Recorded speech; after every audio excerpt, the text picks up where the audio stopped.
সুন্দরবন এসে আমরা তো পুরো ফেসেই গেলাম। তো আজকে ছিল আমাদের সুন্দরবনের ইলিশ উৎসবের দ্বিতীয় দিন, তাই সকালবেলা ঘুমের থেকে উঠে আমরা সবাই হাঁটতে হাঁটতে চলে আসি ফেরিঘাটে। আর আজকে আমাদের দুটো ডেস্টিনেশন হবে, প্রথমে নিয়ে যাবে সজনেখালি আর পরেরটা ডোবাঙ্কি ক্যাম্পে। টলারে উঠেই টলার যেতে আরম্ভ করলো, কিছুক্ষণ বাদে আমরা সজনেখালিতে পৌঁছে যাই। এখানে এসে আমি প্রথমে বাঘের সাথে আলাপ করে নিলাম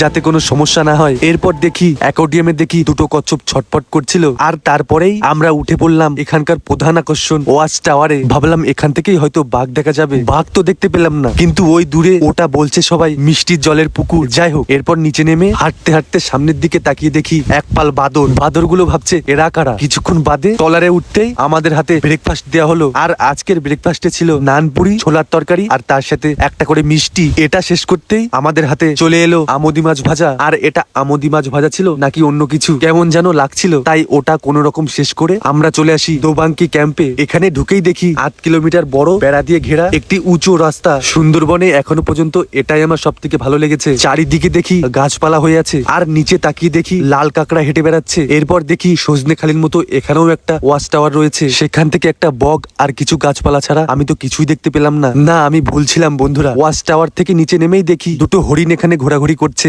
সুন্দরবনে আসা কিছুটা সার্থক হলো তাহলে। এরপর জঙ্গলি ফুল গাছপালা দেখতে দেখতে দেখি আকাশে বিশাল মেঘ করেছে, আর অমনিও দেখি বৃষ্টি শুরু হয়ে গেল। আমার তো দারুণ লাগছিল, আর এত জোরে ঝড় বৃষ্টি হচ্ছিল যে আমাদের বোটটা পুরো দুলছিল। সবাই তো ভয়ই পেয়ে গেছিল। যাই হোক, কিছুক্ষণ বাদে একটু বৃষ্টি কমতেই সবাই লাঞ্চ করতে বসে পড়েছিল, আর আমরাও বসে পড়েছিলাম লাঞ্চ করতে। এই বৃষ্টির মধ্যে নদীর ওপরে, তাও আবার টলারের মধ্যে লাঞ্চ করা মানে বাঘ দেখার থেকেও বেশি ভালো লাগছে। এরপর আমাদের পাতে এক এক করে চলে এলো সবকিছু, রাইস, ইলিশ মাছ, কাতলা মাছ, আর টেস্টটাও ভালোই ছিল। খাওয়া দাওয়া শেষ করতেই আমাদের বোট আরেকটা স্পটে দাঁড়িয়েছিল, বাট বৃষ্টির কারণে আমরা সেখানে যাইনি। ওখান থেকে ঘুরে এসে আমরা পাখিরালয়তে চলে এসেছিলাম, কারণ এখানেই আমাদের হোটেল। সন্ধ্যার সময় ওনারা আমাদের রুমে চপমুড়ি দিয়ে গেছিল, আর ওদিকে নিচে দেখি সবাই এনজয় করছিল, তাই আমরাও একটু এনজয় করতে চলে এলাম। অনেকক্ষণ নাচানাচি করবার পর ফাইনালি ডিনারের টাইম হয়েই গেল। আর ডিনারে ছিল ফ্রাইড রাইস, তার সাথে চিলি চিকেন। চলো এখন একটু পেট পুজো করা যাক। দেখা হবে পরের পার্টে।